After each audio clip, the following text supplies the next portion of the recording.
What do you do when there's already crippling congestion in your suburb, but cycling is exploding in popularity and mid-rise apartments with less car parking are popping up everywhere? This is an old road with new problems. The battle for space on Sydney Road between trams, cars and bicycles has been deadly in the past. In February, Italian cyclist Alberto Paolon was killed on Sydney Road in Brunswick. And the story is one playing out on roads across Australia. Something's got to give. So who wins this tug of war for the soul of inner Melbourne? Welcome to Sydney Road, home to 19,000 vehicle trips each day. This bike path has been a godsend for Brunswick, taking 2,500 bike trips off Sydney Road each day. But pretty soon it's going to have to close. Very early works are underway to remove level crossings on this stretch, and eventually this path will likely need to close when the cranes come in. If it does, it's going to get very busy. There are many people who now want to use this time preparing for the Skyrail to put in a long-term solution. The only problem is, no one agrees what that solution is. Ready? Yes. Paula Hanaz doesn't have to worry about slowing to 40 during school drop-off. She and her family of 4 moved into this apartment off Sydney Road a year ago, and they're all on 2 wheels. Being able to be close to public transport, to be able to get around by bike and not have to have a car and not be car dependent, that was very much an intentional choice for us as well. Paula is one of a growing number of Brunswick residents living in low or no-car apartment complexes. In the past 5 years, VCAT and Marybeck Shire Council have approved 4 no-car dwellings in Brunswick, with one of them already under construction. Meanwhile, in 2016, 4,000 Brunswick residents regularly rode to work. That's about 10% of the total working age population here, and 10 times the national average. This is what Sydney Road looks like at a quiet time of day. Paula says she'd never ride it, let alone during peak hour. But with the bike path soon to be sidelined, she wants action now.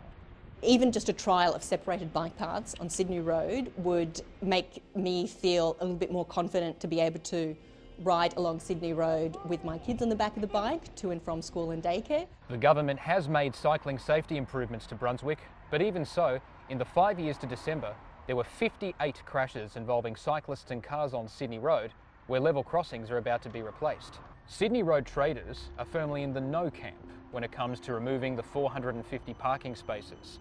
They are adamant that fewer on-street parks means fewer customers, something no one can afford post-COVID. COVID taught us to adapt, and we did adapt at the time being.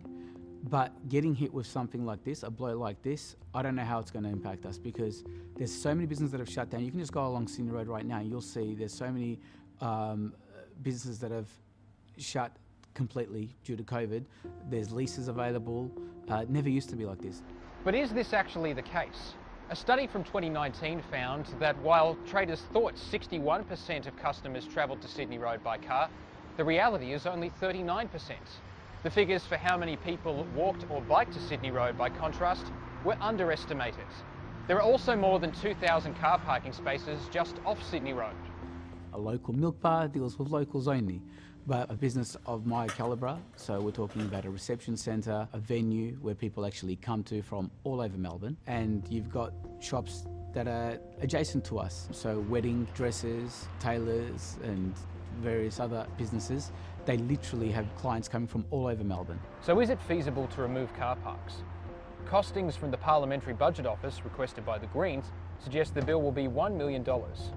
This public transport expert is also on board. As this corridor intensifies, there's absolutely going to be a need to provide more for pedestrians, cyclists and public transport users, and having to really seriously rethink the availability of car parking. I mean, if we're building for the 2020s but we have a transport solution from the 1950s, it's not going to work out very well. In a statement, the government says that if access to the bike path is impacted during Skyrail construction, alternative routes will be provided, and that they'll try to balance everyone's interests to keep Sydney Road both safe and dynamic. So what's the solution here?